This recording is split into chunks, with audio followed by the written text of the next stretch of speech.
प्रतियोगी विद्यार्थियों, एक बार फिर से आपका स्वागत है आपके अपने YouTube चैनल प्रारंभ क्लासेज में। 10 क्वेश्चन की श्रृंखला 10 कदम बूस्टर डोज आपकी प्रतियोगिता का ये शुरू की गई है। 10 क्वेश्चन मैंने आपको दिया था, उम्मीद है कि आप लोगों ने क्वेश्चन खोजा होगा। आज बारी है उन्हीं 10 क्वेश्चंस के आंसर की। ठीक है, तो एक एक का आंसर को देखिए और समझिए कि कैसे क्या हुआ। ठीक, तो पहले क्वेश्चन पे आते हैं। पहला क्वेश्चन अपना था, किस अधिनियम के तहत भारत में मंत्रिमंडलीय व्यवस्था की नींव पड़ी। ठीक है, तो इसका आंसर क्या होगा? इसका आंसर है भारत परिषद अधिनियम 1861। ठीक है, अब मंत्रिमंडलीय व्यवस्था, अब इस मंत्रिमंडलीय व्यवस्था को अगर देखा जाए तो आज के हिसाब से अगर समझा जाए तो अगर आज देखा जाए तो संसद, केंद्र की बात कर लें, और राज्यों में देख लें तो विधानमंडल। तो यहाँ सरकारें कैसे काम करती हैं? कोई एक आदमी चला रहा है या कई आदमी जो उसमें शामिल हैं? तो हम क्या देखते हैं कि एक दल जो बहुमत प्राप्त करता है वो सरकार बनाता है। और सरकार क्या है, जैसा पिछले वीडियो में हम लोगों ने देखा था कार्यपालिका, न्यायपालिका और विधायिका वाले में, वहाँ हमने क्या देखा कि जिसके पास बहुमत है वो सरकार बनाता है और सरकार चलाने के लिए कई लोगों को शामिल करता है और सबको एक एक विभाग दे देता है। ठीक है, तो जिस विभाग, जो विभाग उसको दिया गया वो कहलाता है उस विभाग का मंत्री, और इसी को कहते हैं मंत्रिमंडल, और इसी से जन्म हुआ मंत्रिमंडलीय व्यवस्था का। और इसी मंत्रिमंडलीय व्यवस्था के तहत हर मंत्री को मिलता है एक विभाग। ठीक है, तो जो दूसरा क्वेश्चन अपना था, भारत में विभागीय प्रणाली प्रारंभ करने का श्रेय किस वायसराय को दिया जाता है तथा विभागीय प्रणाली किस अधिनियम की देन है, तो इसका भी यही आंसर। बस यहाँ ध्यान रख लेना है कि विभागीय प्रणाली का जन्मदाता या मंत्रिमंडलीय व्यवस्था का जन्मदाता लॉर्ड कैनिंग। ठीक है, और किसके तहत? भारत परिषद अधिनियम 1861 के तहत। तो चाहे मंत्रिमंडलीय व्यवस्था कह लें चाहे विभागीय प्रणाली कह लें, दोनों एक ही है। मंत्रियों के पास क्या होता है? विभाग होता है ना। जैसे अमित शाह जी, तो उनके पास क्या है? गृह मंत्रालय। राजनाथ सिंह जी, उनके पास क्या है? रक्षा मंत्रालय। वैसे अपने प्रधानमंत्री, तो प्रधानमंत्री का पद का मतलब कि उन मंत्रियों में प्रधान। ठीक, उनके पास भी कुछ न कुछ विभाग होंगे। ठीक है, तो ये है मंत्रिमंडलीय व्यवस्था। और इसी को हम दूसरे एंगल में अगर देखें तो दूसरे शब्दों में क्या कह सकते हैं? विभागीय प्रणाली। ठीक है, तीसरे क्वेश्चन पे आइए। तीसरा क्वेश्चन है, किस अधिनियम के तहत वायसराय को अध्यादेश जारी करने की शक्ति प्रदान की गई? जैसे आज वर्तमान में राष्ट्रपति के पास एक शक्ति है कि अगर संसद का सत्र ना चल रहा हो या संसद सत्र में ना हो और आज ही भारत के लिए कोई ऐसा विशेष कानून बनाने की जरूरत पड़ जाए तो राष्ट्रपति क्या करेगा? अध्यादेश जारी कर देगा। ठीक है, वैसे ही ये अध्यादेश की शुरुआत कहाँ से हुई? ये शक्ति सबसे पहले मिली वायसराय को, और ये मिला इसी अधिनियम द्वारा, भारत परिषद अधिनियम 1861 द्वारा ही वायसराय को कि संकटकालीन परिस्थितियों में वो अपनी समिति से राय लिए बिना ही कोई नियम बना सकता है या अध्यादेश जारी कर सकता है। ठीक है, तो ये व्यवस्था शुरू हुई 1861 से ही।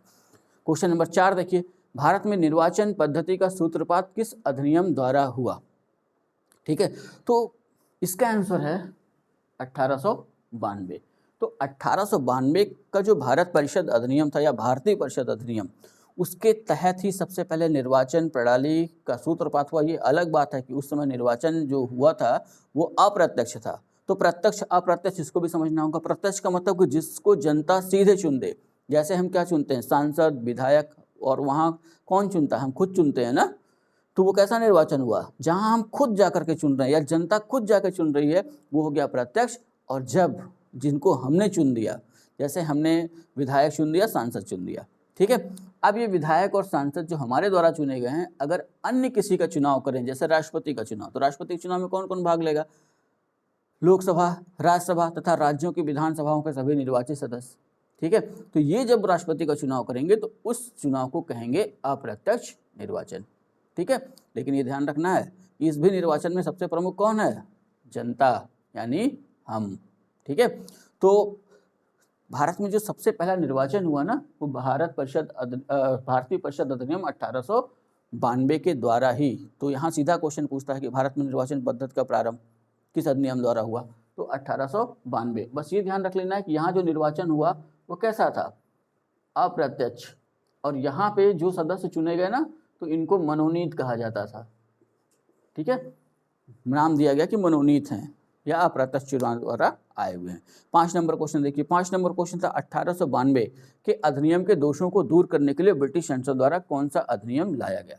तो 1892 अगर ध्यान में हो तो इसको हम कनेक्ट करेंगे पीछे। कहाँ से कनेक्ट करना है? भारतीय राष्ट्रीय कांग्रेस की स्थापना से। तो भारतीय राष्ट्रीय कांग्रेस की स्थापना कब हुई, याद है किसी को? 1895 की 85, ठीक, 1885। तो 1885 में इसकी स्थापना हुई और उसके बाद शुरू में लगा कि कांग्रेस तो अंग्रेजों के लिए काम करेगी, लेकिन धीरे धीरे कांग्रेस का जो गठन हुआ ये समझ में आ गया अंग्रेजों को कि ये एक ऐसा संगठन बन रहा है जिसको थोड़ा सा रोकना पड़ेगा। ये अलग बात है, कुछ लोगों ने सेफ्टी वाल की संज्ञा दी, ठीक है, लेकिन तो वहाँ जो 1892 में कुछ दोष रह गए थे, तो उन्हीं दोषों के संदर्भ में आगे चल के एक कानून पारित किया गया, या ऐसा महसूस किया गया कि जो काम कांग्रेस करना चाहती है हम क्यों न कर ले, ठीक है। तो अंग्रेजों ने जो है 1892 के दोषों को दूर करने के लिए भारत परिषद अधिनियम 1909 ये बनाया, ठीक है। और ये बनाने के पीछे ये ध्यान रखना है कि इसका जो चर्चित नाम है ना, मार्ले मिंटो सुधार 1909। तो ये मार्ले कौन था? उस समय भारत सचिव था। तो भारत सचिव वो पद था और मिंटो उस समय वायसराय था भारत का।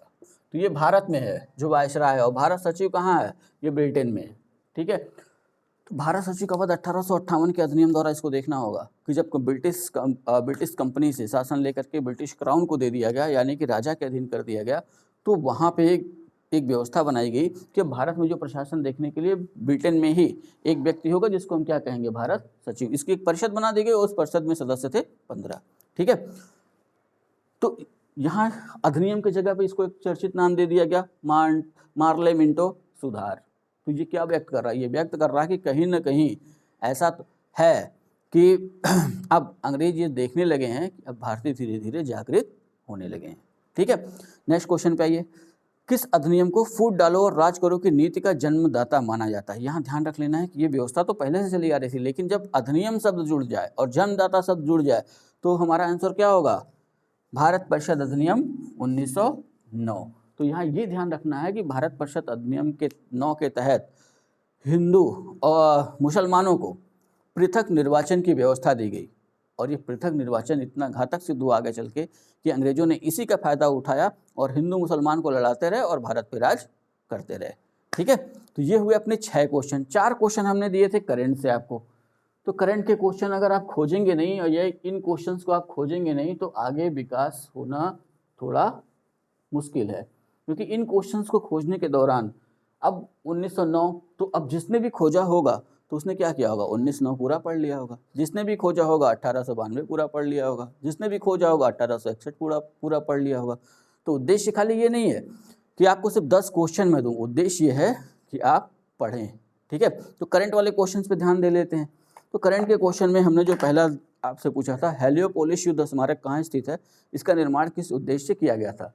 तो कहाँ स्थित है? तो इसका आंसर होगा काहिरा। काहिरा कहाँ पे है? मिस्र, ठीक है।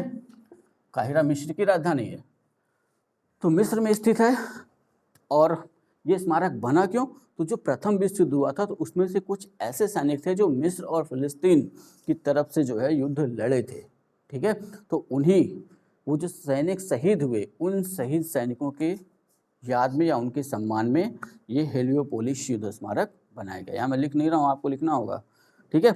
बस ध्यान, प्रथम विश्व युद्ध में मिस्र और फिलिस्तीन की ओर से युद्ध करते हुए जो भारतीय सैनिक शहीद हुए उनके सम्मान में ये स्मारक बनाया गया, ठीक है।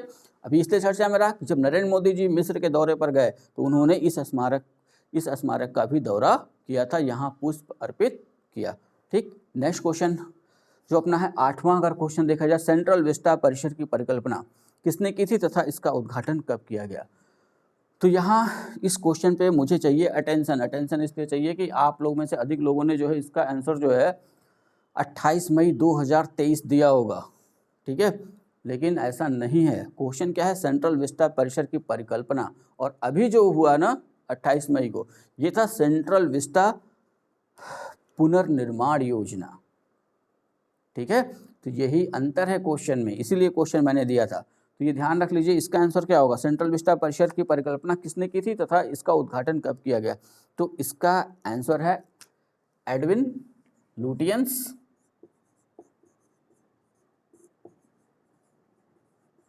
ठीक। एक व्यक्ति ये हैं और एक और है इनके साथ, ठीक है। उनका नाम क्या है? Herbert baker.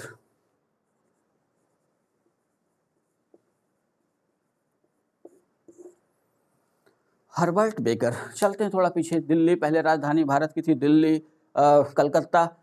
1911 में ये उद्घोषणा हुई, दिल्ली दरबार लगा और वहाँ उद्घोषणा हुई कि राजधानी बनेगी दिल्ली।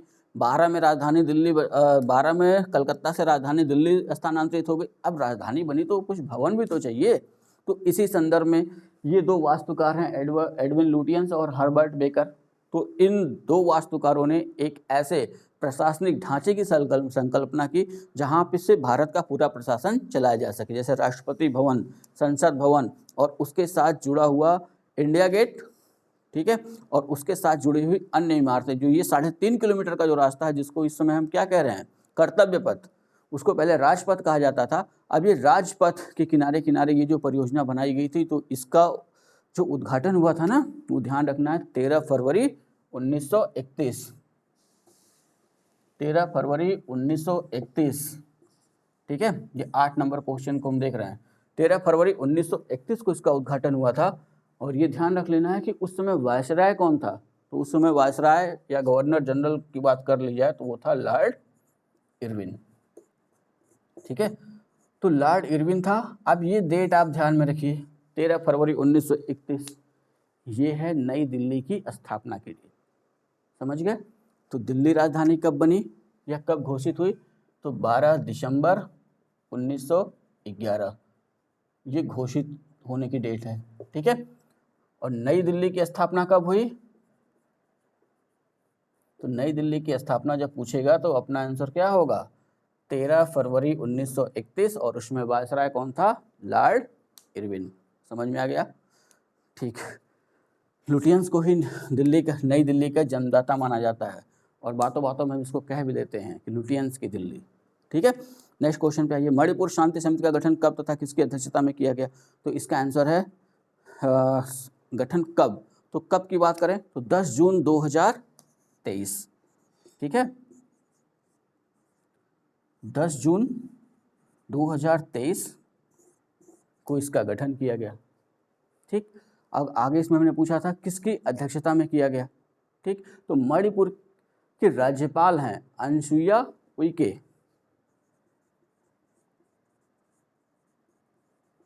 अनुसुईया उइके।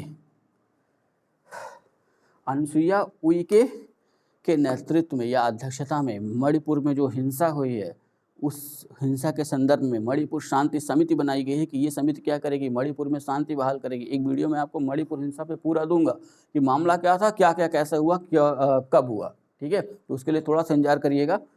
तो यहाँ जो क्वेश्चन है अपना, मणिपुर शांति समिति का गठन, तो सीधी सी बात है 10 जून 2023 किसकी अध्यक्षता में? तो अनुसुईया उइके। कौन है ये? मणिपुर की वर्तमान राज्यपाल, ठीक है। इतना हो गया। अब आते हैं 10वें क्वेश्चन पे। 10वां क्वेश्चन भी बहुत ध्यान से देखना होगा आपको। 10वां क्वेश्चन क्या है? सेंगोल के बारे में मैंने पूछा है।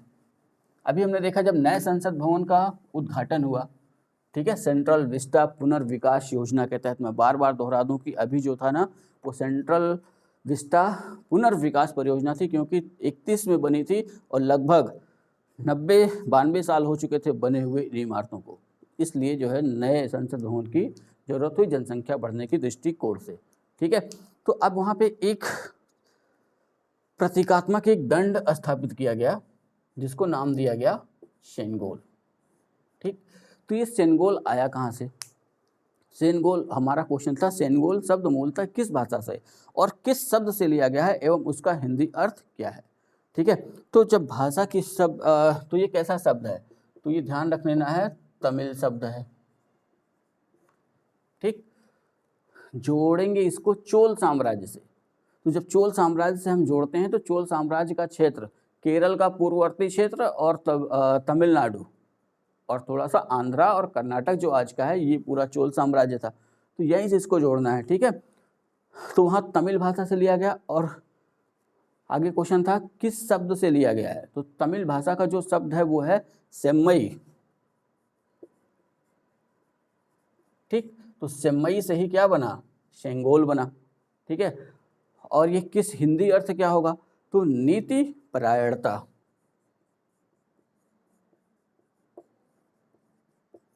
तो चोल साम्राज्य में था कि जब राजा, कोई नया राजा गद्दी पर बैठता था तो एक सेंगोल की स्थापना होती थी, एक दंड की, वो प्रतीक होता था कि जो राजा बैठा हुआ वो नीति परायण होगा। नीति परायण का मतलब कि जो नियम बनाए गए उस नियम पे खुद भी चले और जनता को भी प्रेरित करे। ठीक है, तो ये अपने हुए 10 क्वेश्चन। तो इन 10 क्वेश्चन के बाद इसी में अब मैं जोड़ने जा रहा हूं अगले 10 क्वेश्चन। ठीक है, हाँ तो विद्यार्थियों अगले 10 क्वेश्चन जिसमें दिखाइए अब अपना दम। ठीक है, मैं बोल दे रहा हूं, हट जाऊंगा, स्क्रीनशॉट ले लीजिएगा। ठीक, पहला क्वेश्चन, मार्लेमेंटो सुधार अधिनियम किस समिति की रिपोर्ट पर आधारित था? ठीक है, क्वेश्चन नंबर 2, किस भारत परिषद अधिनियम द्वारा भारत में मुसलमानों के लिए पृथक निर्वाचक क्षेत्र एवं मंडल की व्यवस्था की गई? क्वेश्चन नंबर 3, किस अधिनियम द्वारा सर्वप्रथम भारत परिषद तथा वायसराय की कार्यकारिणी परिषद में प्रथम बार भारतीय सदस्यों को शामिल किया गया? क्वेश्चन नंबर 4, इंग्लैंड स्थित भारत परिषद में सर्वप्रथम कितने भारतीय नियुक्त किए गए, उनके नाम क्या थे? क्वेश्चन नंबर 5, वायसराय की कार्यकारिणी में नियुक्त होने वाले प्रथम भारतीय? क्वेश्चन नंबर 6, किस भारत परिषद अधिनियम के तहत भारतीय सदस्यों को बजट पर बहस करने और प्रश्न पूछने का अधिकार दिया गया? क्वेश्चन नंबर 7, नवीनतम टॉप 500 सुपर कंप्यूटरों की सूची में प्रथम, द्वितीय तथा तृतीय स्थान प्राप्त करने वाले सुपर कंप्यूटर? क्वेश्चन नंबर 8, वर्तमान में भारत का द्रुततम माने सबसे तेज द्रुततम सुपर कंप्यूटर कौन है तथा वह कहाँ स्थित है? क्वेश्चन नंबर 9, नए संसद भवन में कितने मुख्य प्रवेश द्वार हैं तथा उनका नाम क्या है?